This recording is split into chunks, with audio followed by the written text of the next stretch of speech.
J'ai 84 ans. Et il y a quelque chose que je porte depuis des décennies. Quelque chose que je n'ai jamais eu le courage de dire à voix haute. Jusqu'à aujourd'hui, ce que je vais vous dire, vous ne le trouverez dans aucun livre de théologie. Vous ne l'entendrez pas dans la bouche d'un jeune pasteur lors d'une conférence. Et vous ne pourrez pas le comprendre si vous n'avez jamais été de l'autre côté de cette bataille. Parce que ce que je m'apprête à vous révéler, je ne l'ai pas appris en étudiant. Je l'ai appris en pratiquant le mal. Je m'appelle Marguerite. Je suis de la République du Congo. Et j'ai passé plus de 50 ans à l'intérieur de la sorcellerie. 50 ans à servir les ténèbres.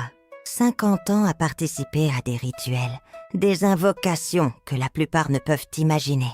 Ici, au Congo, la sorcellerie ne ressemble pas au film. Elle est profonde. Elle est ancienne.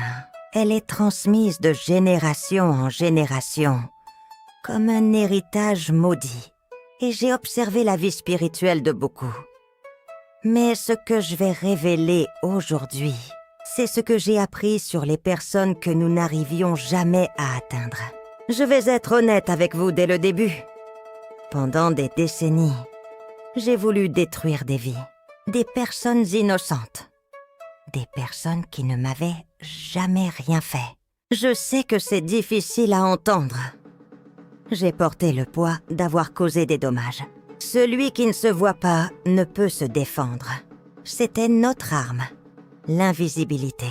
Mais quand j'ai rencontré Jésus-Christ de manière réelle, la première chose fut la honte. Une honte profonde. La honte de quelqu'un qui savait exactement ce qu'il faisait. Et c'est cette honte qui m'a poussé à comprendre ce que je n'arrivais pas à expliquer. Il y avait des gens simples, ordinaires, que nous ne pouvions pas atteindre. Impossible. Dans la sorcellerie, on apprend à lire les gens, à identifier leurs vulnérabilités, les blessures non guéries, les péchés cachés, les portes ouvertes, celles qui vivaient dans le désordre moral. C'était comme une porte grande ouverte, mais d'autres avaient une barrière invisible mais réelle, plus solide que tout. Au Congo, on disait qu'elles étaient couvertes. Pour nous, c'était un constat de défaite. Quand j'ai compris ce que cette couverture était vraiment, je me suis effondrée. Ce n'était ni des amulettes, ni de simples habitudes. C'était radicalement différent. Je me souviens d'une femme du quartier. Une simple vendeuse au marché. Elle se levait à l'aube, portait ses charges, rentrait fatiguée. Une vie ordinaire.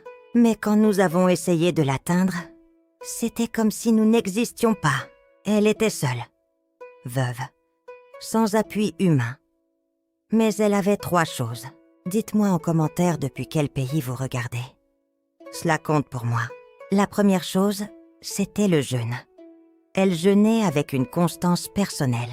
Le jeûne n'est pas un exercice religieux. Le jeûne est un acte de guerre. C'est dire à vos désirs physiques: vous ne me gouvernez pas à aujourd'hui. Les personnes qui jeûnaient avaient une solidité construite, brique par brique. Le jeûne nettoie. Il retire les couches de confusion pour que Dieu parle clairement. Mais il y avait quelque chose encore plus puissant. Le nom de Jésus. Il y a une terreur dans le monde des ténèbres face à ce nom. Pas de la méfiance, de la terreur. Derrière ce nom se trouve une autorité qui a vaincu la mort elle-même. J'ai vu des rituels s'interrompre et des rassemblements se disperser instantanément, afin qu'au nom de Jésus, tout genou fléchisse. Tout genou, sans exception. Elle n'invoquait pas un nom. Elle invoquait une présence vivante et réelle. La troisième chose, elle priait avec des versets bibliques, des décrets royaux. Quand vous utilisez la parole, vous n'utilisez plus vos mots, mais la voix de Dieu. La parole est vivante, plus tranchante qu'épée quelconque à 2 tranchants. La parole agit comme du feu. Il n'est pas possible pour les ténèbres de rester. Toute arme forgée contre toi sera sans effet. C'est un décret de Dieu. Si vous voulez connaître les 7 versets les plus puissants, écrivez partie 2. J'ai perdu 50 ans, mais je vous dis, Les armes sont déjà entre vos mains. Utilisez-les.